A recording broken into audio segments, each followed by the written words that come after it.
Jacob Mallister stood outside the dusty Dry Creek stage station, squinting against the harsh afternoon sun.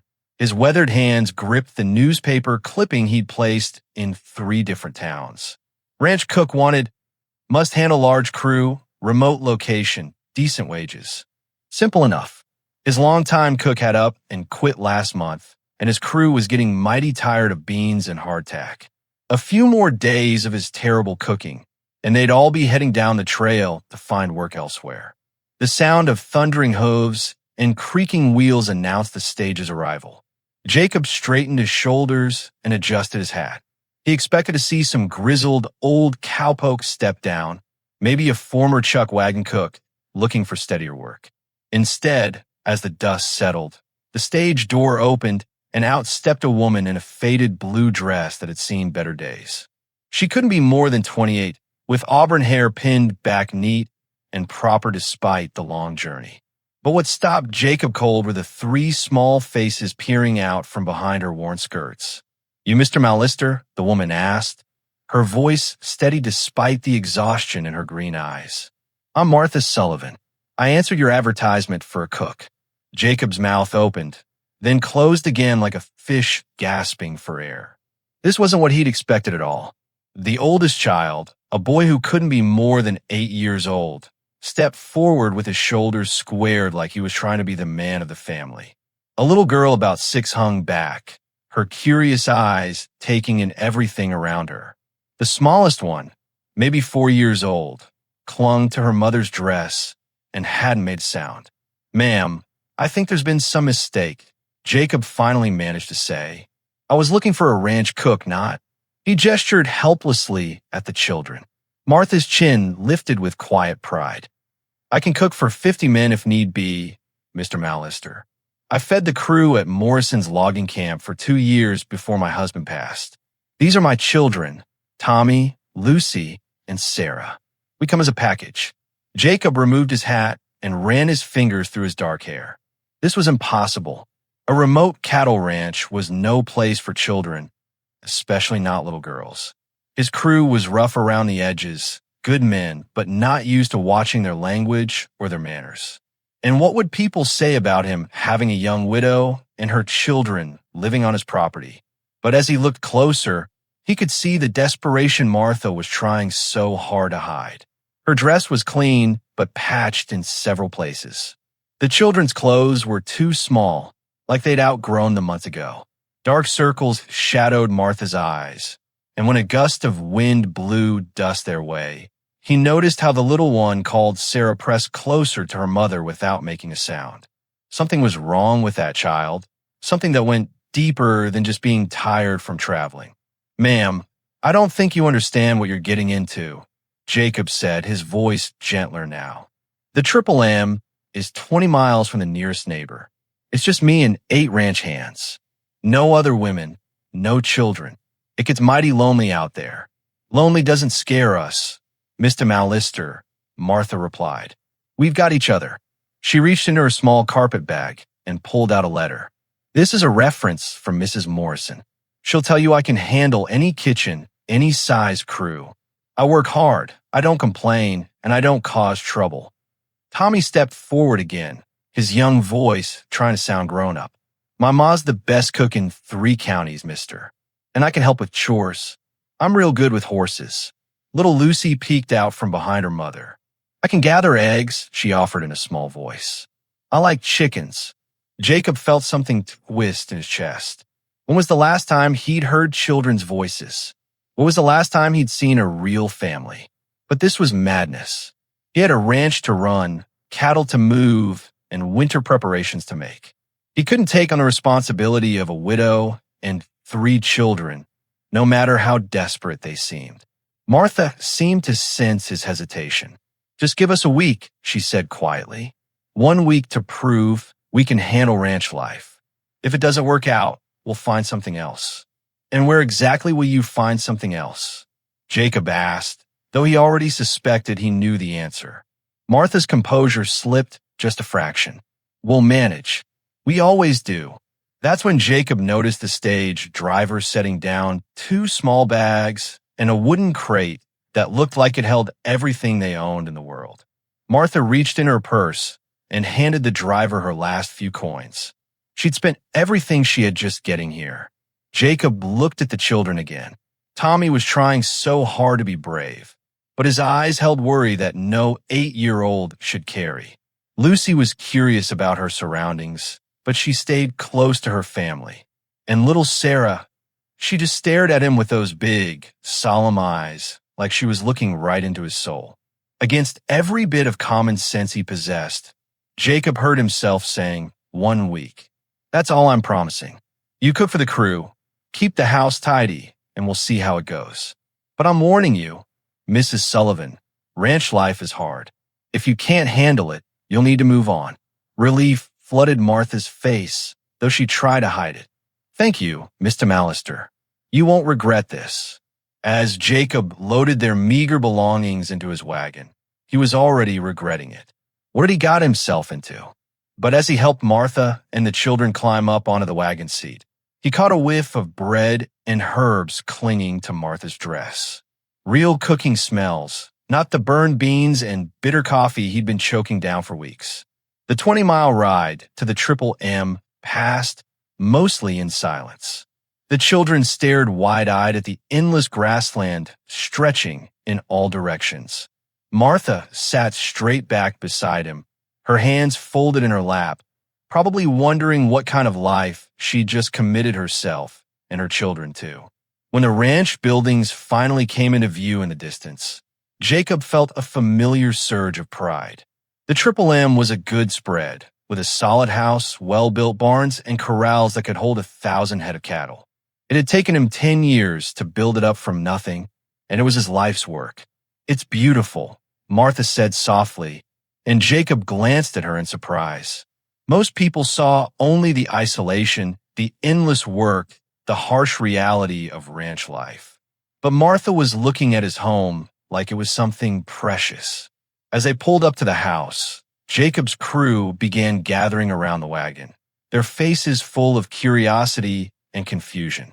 These were good men who'd worked for him for years, but they weren't used to company, especially not women and children. "Boys," Jacob called out, his voice carrying the authority that kept 8 rough cowboys in line. "I'd like you to meet Mrs. Sullivan, our new cook, and her children." The silence that followed was broken only by the wind whistling through the barn rafters. Jacob could practically hear his men's thoughts. What in tarnation has the boss gotten us in now? But as Martha climbed down from the wagon with quiet dignity and little Lucy waved shyly at the cowboys, Jacob realized there was no turning back now. For better or worse, the Sullivan family was part of the Triple M. The only question was whether they'd all survive the next week together. The first gray light of dawn was just creeping over the horizon when Martha Sullivan stepped into the ranch kitchen.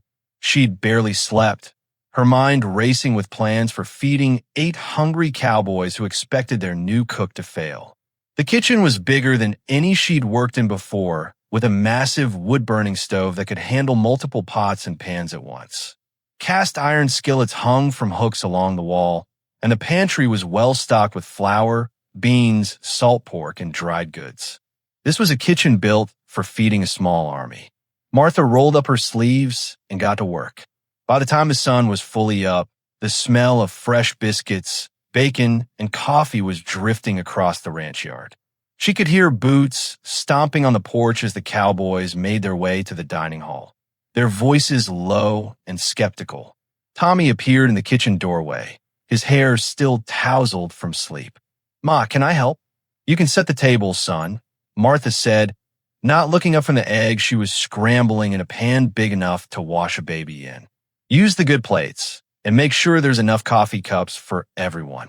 Lucy wandered in next, carrying little Sarah on her hip. The 4-year-old still hadn't spoken a word since they'd arrived, but her eyes were alert, taking in everything around her. Martha's heart ached every time she looked at her youngest daughter. Sarah had been chattering constantly before her father died in that mind collapse. Now, 6 months later, she remained locked in silence. "Girls, you stay close to the house today," Martha instructed. This is still new for everyone, and I need to know where you are." The dining room fell quiet when Martha carried in the first platter of food. 8 weathered faces turned toward her, some curious, others clearly doubtful. Jacob sat at the head of the long wooden table, his expression unreadable.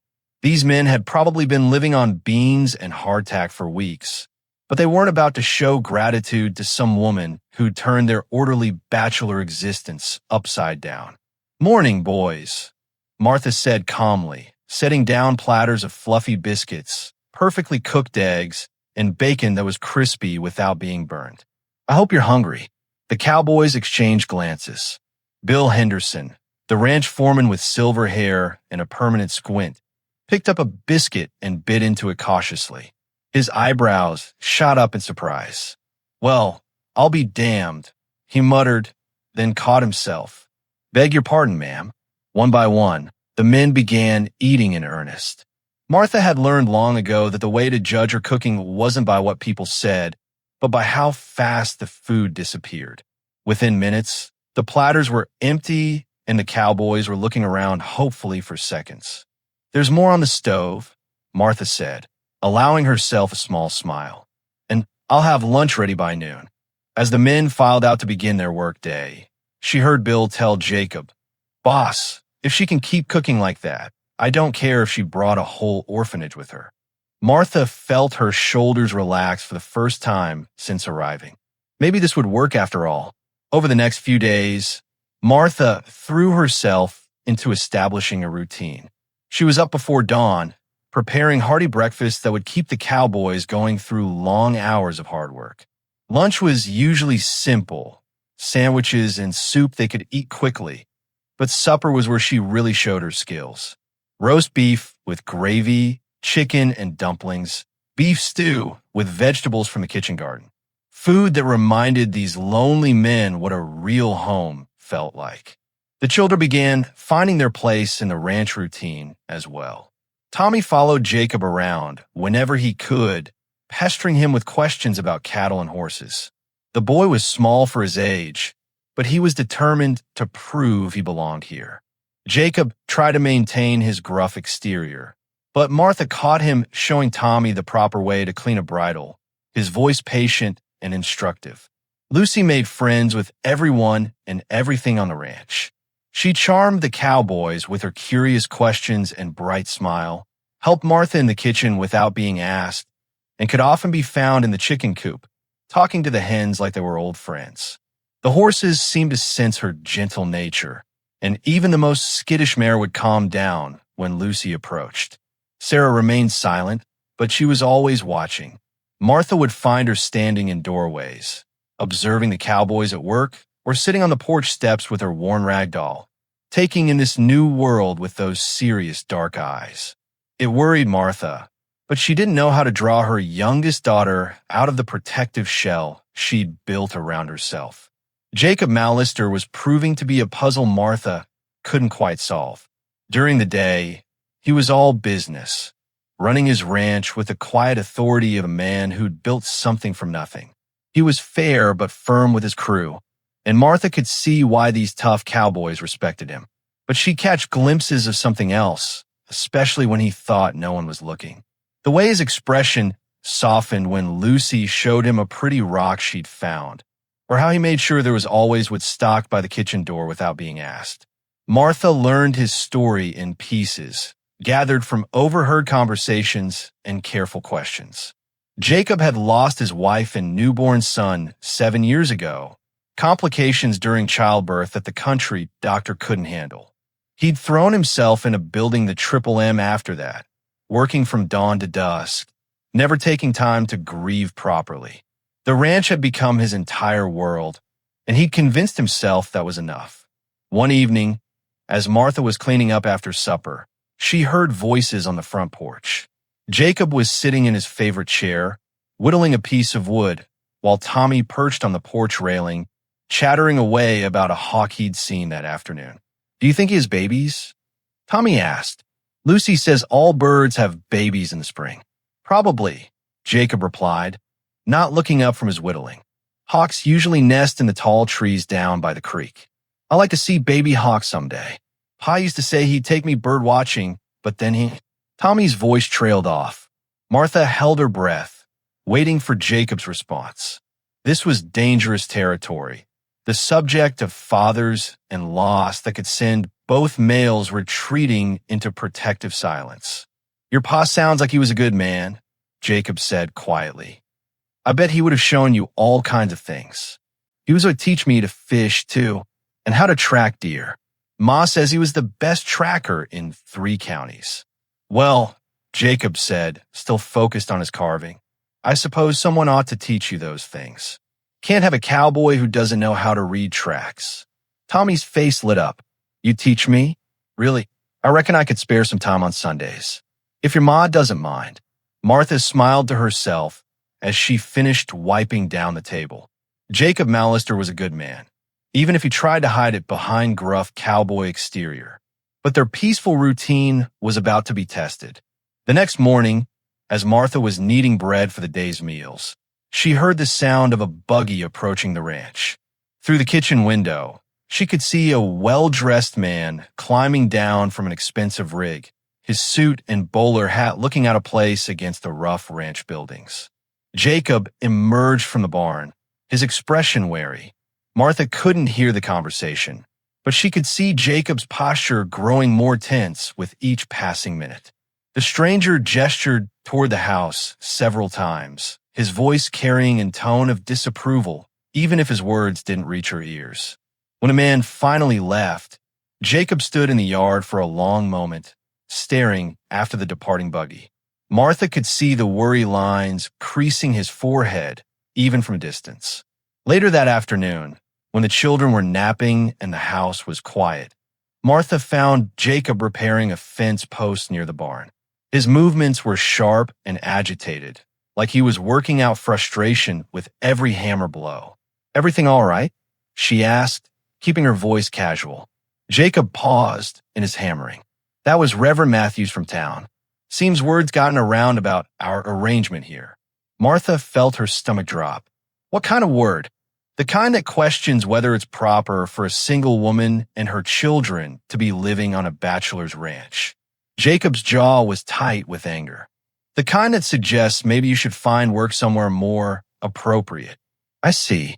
Martha kept her voice steady, though inside she was fighting panic. Where else could they go? She'd spent their last money getting here. It's just talk, Jacob said firmly. Small-town gossips with nothing better to do. You're earning your keep here, and that's all that matters to me. But Martha could see the doubt in his eyes, the way he was already calculating the social cost of keeping them on. She'd seen that look before, in other places where people had decided the Sullivan family was more trouble than they were worth.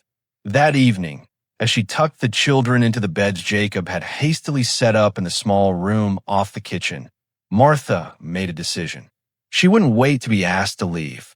She'd start looking for other options, somewhere they could go before Jacob decided the gossip was too much trouble.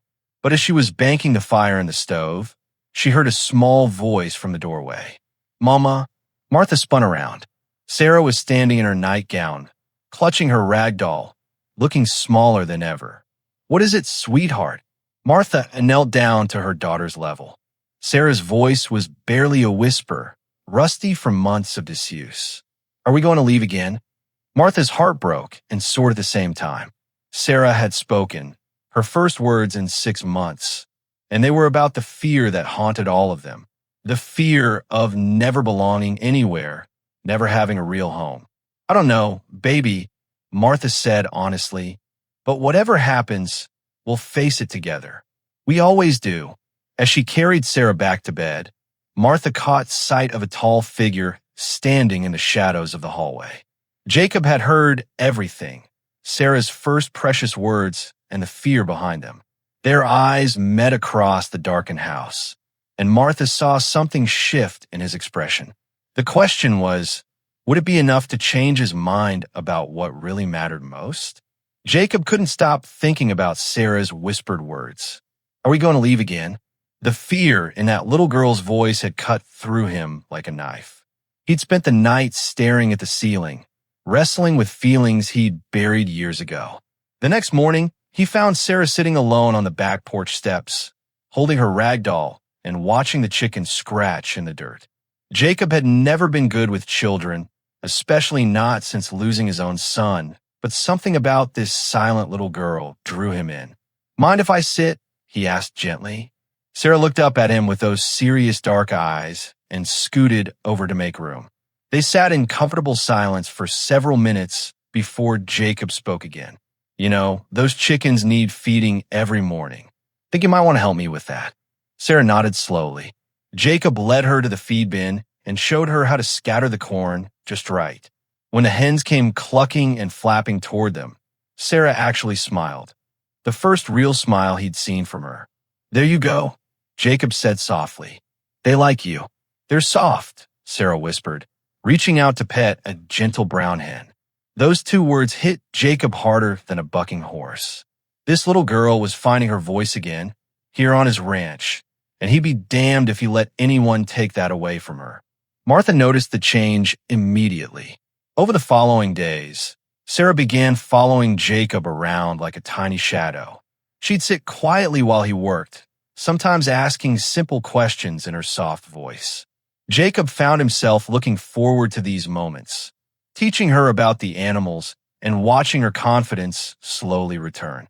Sarah spoke again today. Martha told him one evening as they stood on the porch watching the sunset. "She told me the chickens know her name now." "She's a special little girl," Jacob replied, his voice rough with emotion. Martha studied his profile in the golden light. "You're good with her, with all of them." Jacob felt the familiar walls trying to go up around his heart. "They're good kids. You've raised them well. Even after losing their father, they still have room in their hearts for someone new," Martha said quietly. "Children are remarkable that way." Their eyes met, and Jacob felt something shift between them. Martha wasn't just talking about the children anymore. But before he could respond, Tommy came racing around the corner of the house. "Mr. Jacob, come quick. One of the horses is acting funny." The moment was broken, but the feeling lingered.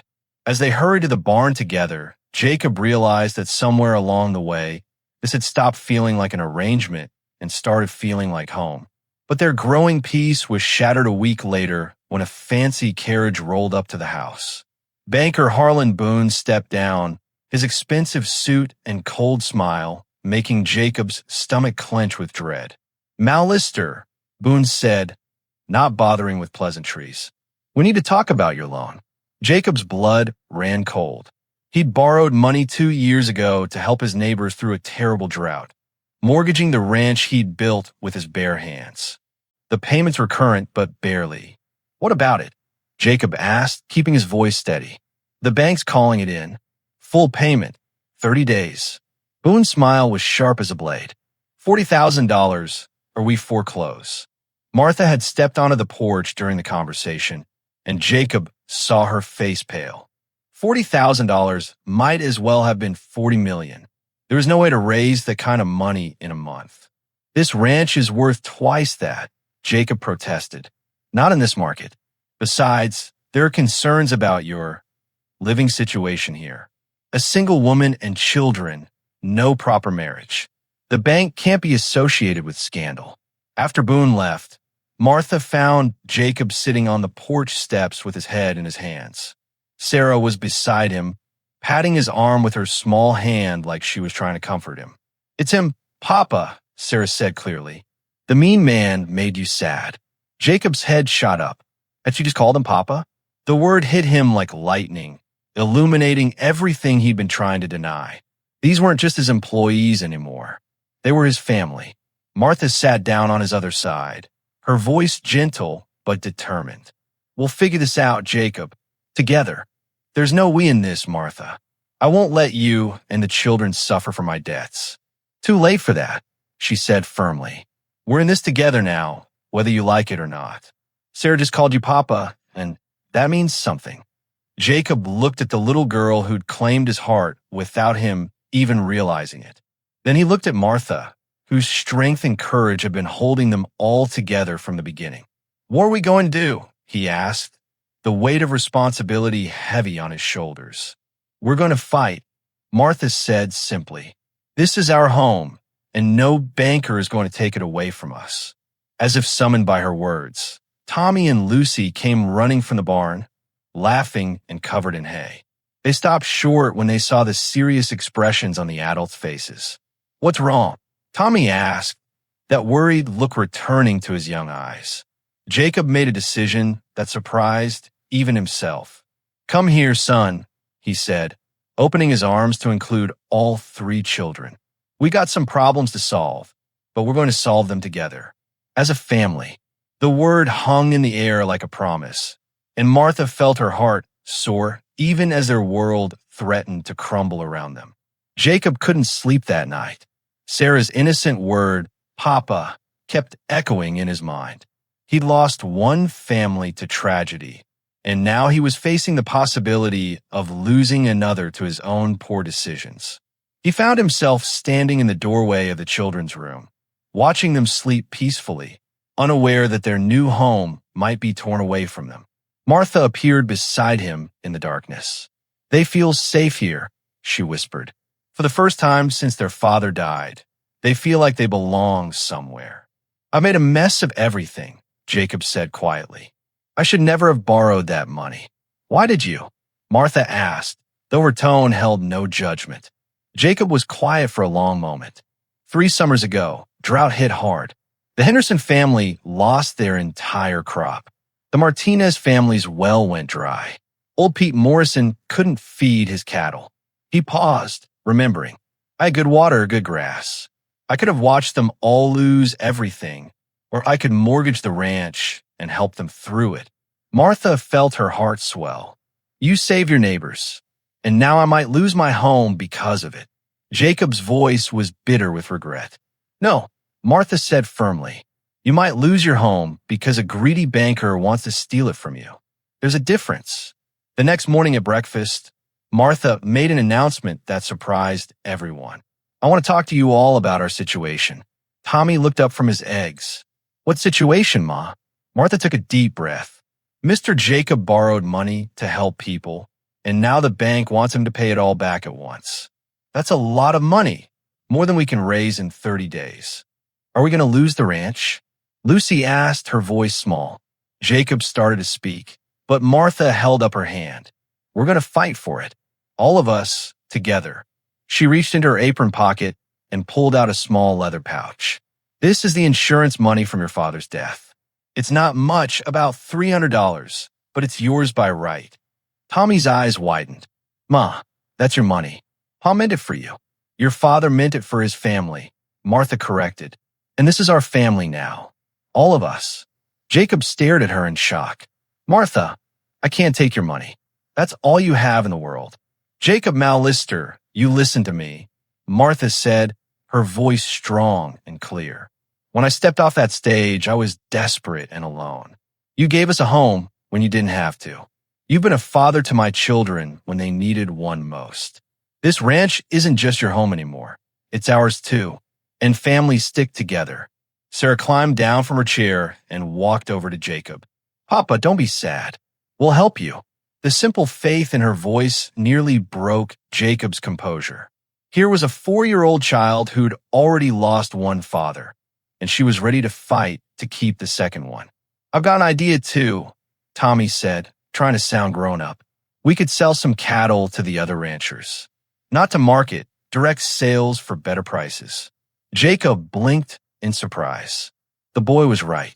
Instead of waiting for the cattle buyers to come through and fall, they could sell breeding stock to neighboring ranches for top dollar.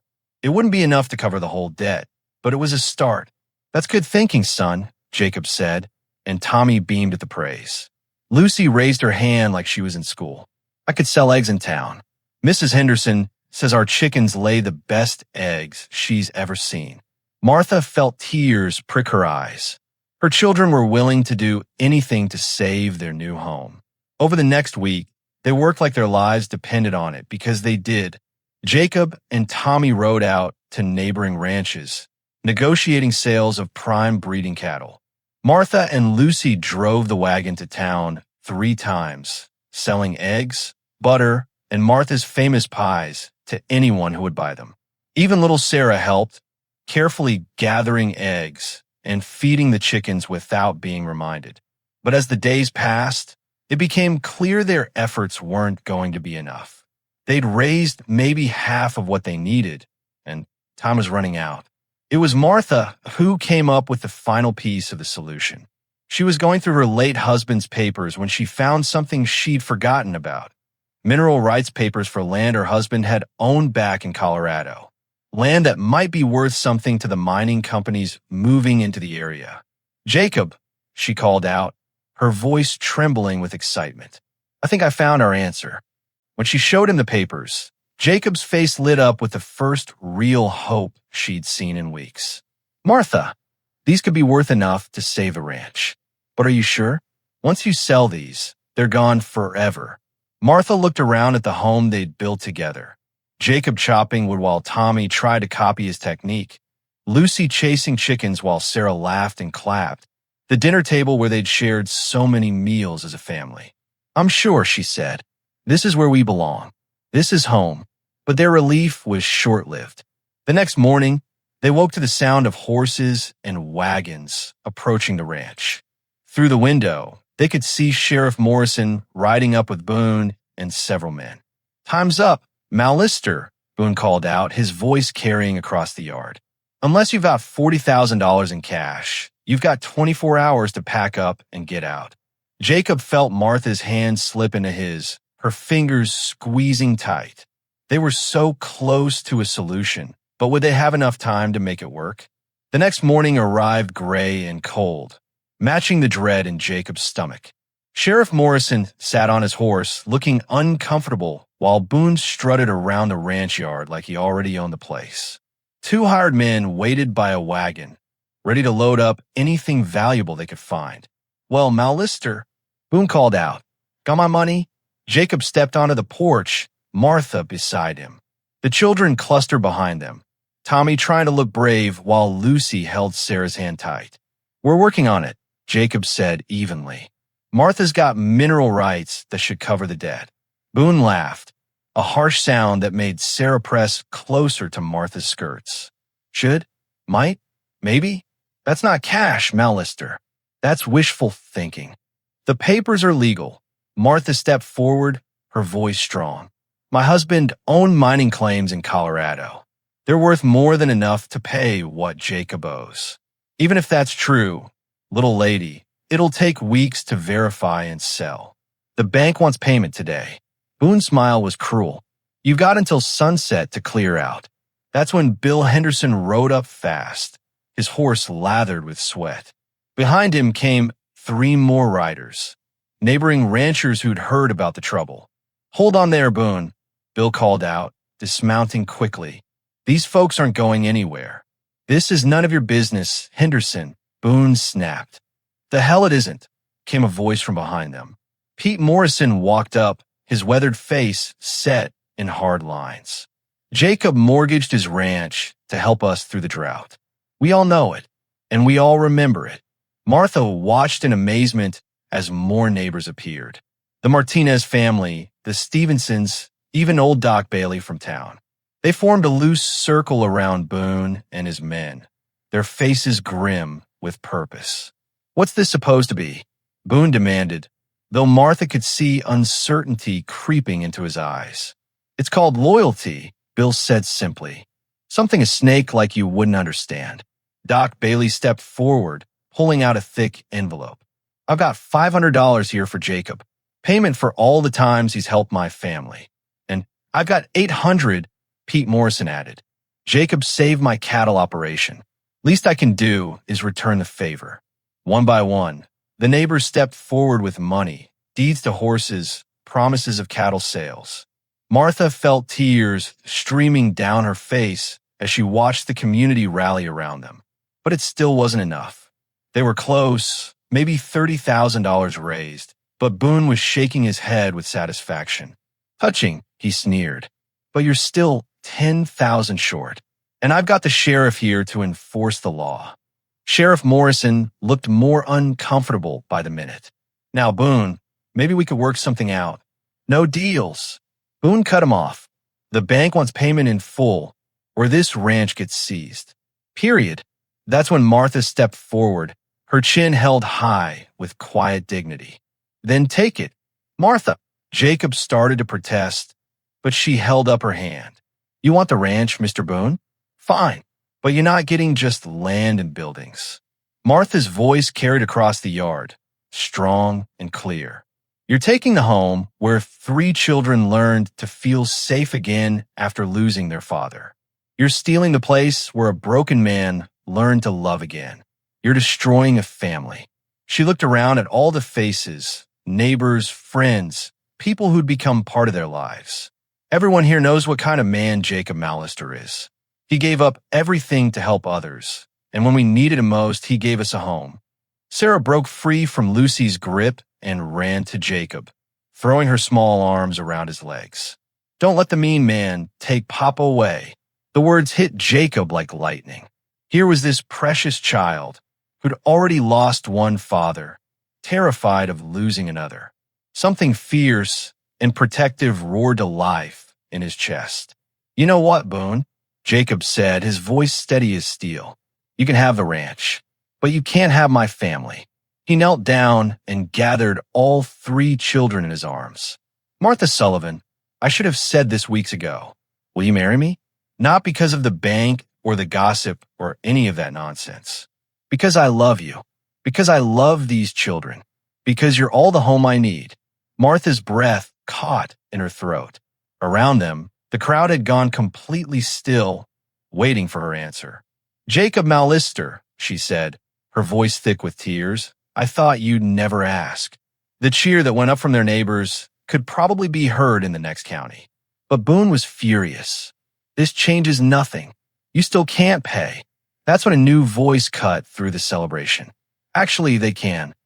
Everyone turned to see a well-dressed stranger riding up, an official-looking document in his hand. I'm James Crawford from Rocky Mountain Mining Company, he announced. Mrs. Sullivan, your husband's mineral claims just struck silver. We're prepared to offer $50,000 for the rights.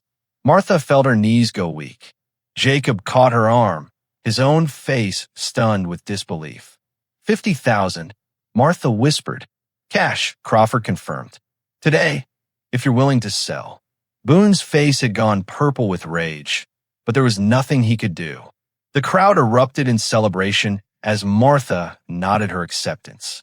Looks like you get your money after all, Boone, Jacob said with grim satisfaction. Every penny we owe, paid in full. As the banker stormed off in defeat, Jacob pulled Martha close. So, is that a yes to my proposal? Martha laughed through her tears. Jacob Mallister, try and stop me. Around them, their neighbors cheered, their children laughed, and home felt more secure than ever before. 3 weeks later, Martha stood in front of the small mirror in her room, smoothing down her best dress. The same blue one she'd worn when she first stepped off that stage, but now it had been cleaned and mended with care. Today was her wedding day. Ma, you look beautiful, Lucy said from the doorway, a crown of wildflowers in her hair. Martha had turned to see all 3 children dressed in their finest clothes. Tommy wore a new shirt Jacob had bought him in town, his hair slicked back neat and proper. Sarah clutched a small bouquet of daisies, her face bright with excitement. Are you ready to become Mrs. Mallister? Tommy asked, trying to sound grown up but unable to hide his grin. I've been ready for weeks, Martha laughed. The question is, are you ready to officially become Jacob's children? Sarah nodded eagerly. Papa said we get to sign papers that say we belong to him forever. Forever. The word filled Martha with such joy she thought she might burst. After months of uncertainty, of moving from place to place, they finally had forever.